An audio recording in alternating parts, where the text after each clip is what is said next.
Oh, man. Alright, you guys, what's going on? It's your man Zemo, and this is one and done. It's one and done. But not really. Sorta, kinda, not really. Okay, so this is the deal. This is a WWE wrestling video. So, the Superstar Shakeup has been going on the past 2 nights.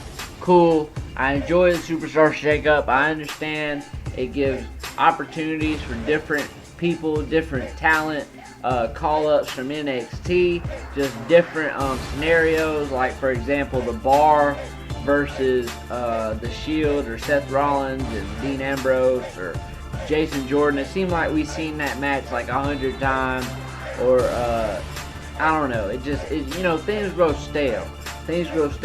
So, change is inevitable and change is good. And this video is not knocking the Superstar Shakeup whatsoever. This video is knocking Smackdown, and Smackdown alone. Smackdown pissed me off this week. It really pissed me off. Now I'm going to go through a quick rundown of what happened.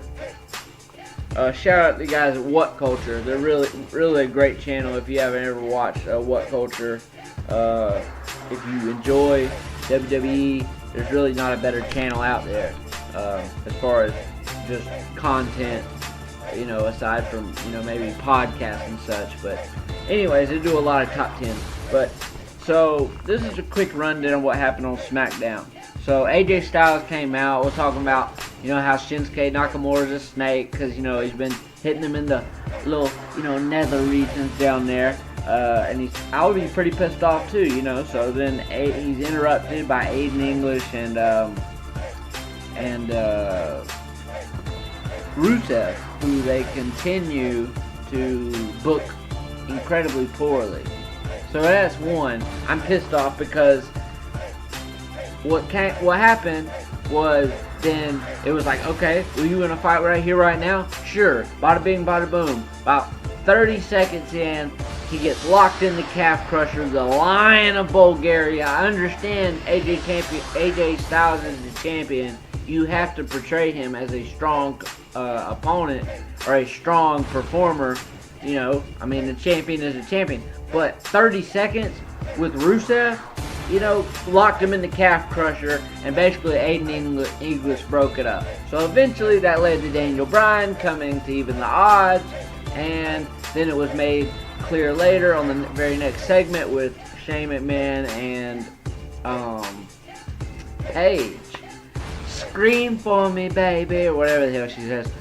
She says that the team of AJ Styles and Daniel Bryan will go against Rusev and Aiden English. So I have a problem with that, a big problem with that, because as much as Rusev is over, and Aiden English for that matter, hell, Aiden English is just as much as big a part of Rusev Day, in my opinion, now as Rusev. You know what I mean?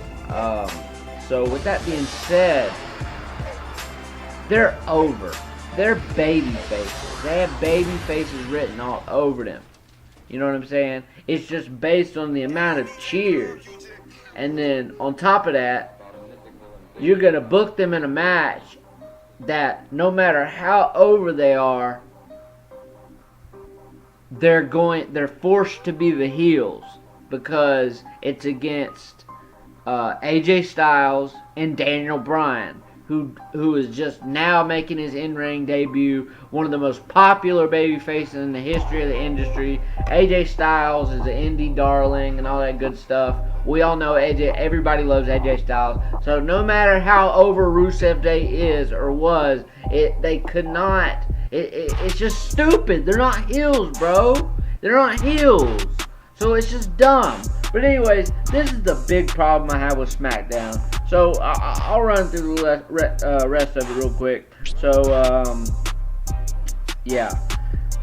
So then let's see. There's so then Shelton Benjamin. There's a thing on Twitter that says he didn't like Chad Gables, yada yada yada, or congratulations to Chad Gables, and then he was like, my Twitter got hacked, so then I'm you know what I'm saying, I would have never said that type of stuff. Basically, he made a heel turn, which I do like that prospect of that. Moving right along, he was like, I want some competition. Randy Orton came out, but then before Randy Orton could even get halfway down the ramp, Jeff Hardy, the new United States champion, came out and beat him in like maybe 7 minutes, 8 minutes, I don't know. It was like it was like the only clean match of the night. Now, and then after that, there was Harper versus Jey Uso with the whole they beat the shit out of him thing, and then my girlfriend and Jimmy's wife, Naomi, came down and begged them to stop, and they did. Then Samoa Joe versus Sin Cara, that was a squash. That was pointless. Now, I love the promo. I love Samoa Joe. Samoa Joe, to me, I love Samoa Joe. Just, he cannot not look intimidating. He cannot not look intense, fierce, scary.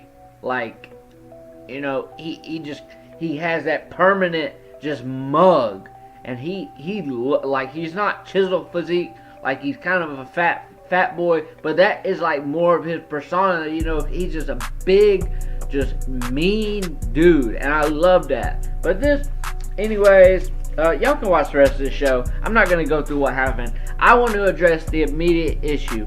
What pissed me off about it so much? There was only 2 clean matches.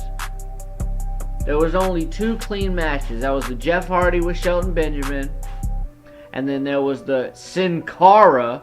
Apparently, they're trying to convince that that's actually Sin Cara, of all people. But anyways, losing to Samoa Joe, Coquina Clutch. We already know how that goes.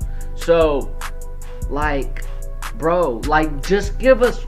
I understand there's only 2 hours, but everything was like a squash match. Okay, Harper won, but everything felt like the matches we were given. Everything felt like it was rushed. Everything felt like it was a false finish or a DQ, which they were. AJ Styles, it gets broken up within 30 seconds. The Coquina Clutch on Sin Cara, that was an automatic. That was like none of the matches were thrilling. I understand you have to squeeze in a lot. There was also the Carmella, the Melibration, and all that. But, you know, the promos and all that type of stuff backstage, even the thing with R-Truth and Ty Dillinger, that was cool. You know what I'm saying?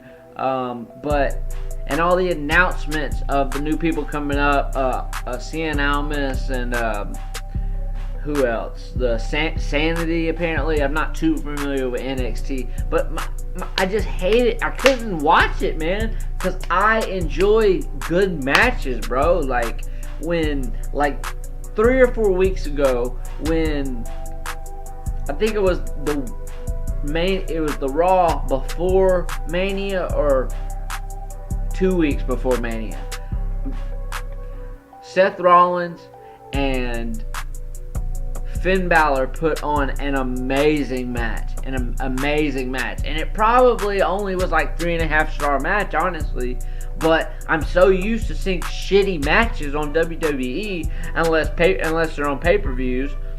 Like, now, I'm gonna say that was like a 4-star match, because that was a really good match. But, like, just give me at least one good, at least 15-minute match, you know, to where, you know, at no time were any opponents put together where it felt like it was even, except for the final tag match, which also got broken up. The Daniel Bryan by Big Cass comes in, big boot, you know what I'm saying? Just like, bro, come on, man. Like, give us a good match. Just one, dog. Just one. Like, the squashes, dog, they don't, like, we already understand the Bludgeon Brothers are monsters, bro. Like, y'all don't have to waste our time with that shit, bro. Give us one good match, dog. It just felt like the whole show, I was just like waiting. I was like, they've done all these promos and all these little squash type matches, whatever. It just like, give me at least one good match, dog. Like a good tag team match or something, bro. Like, I don't know, man. I don't know. Maybe I'm wrong. Maybe I missed a match. But it was really a disappointing SmackDown for me. It really was a disappointing SmackDown for me. That's my opinion. I just think it sucked. I just think it sucked because there were no good matches. And at the end of the day, I understand like promos are more important in wrestling than even the matches, almost to a certain extent. But the promos become irrelevant without the matches. You can still have matches without the promos, and they wouldn't be nearly as good. But you can't have promos without matches. Then it would just be people talking, and that's debate club shit, or people arguing and never getting into a fight. You know, so it just really bothered me, man. Like, there's so much talent on this roster. There's so much talent, and they hold them back. They won't even let them get in a good match that can't even be uninterfered on. Like, you know what I'm saying? Like, it just left me wanting more. I just wanted to see like a good match, bro.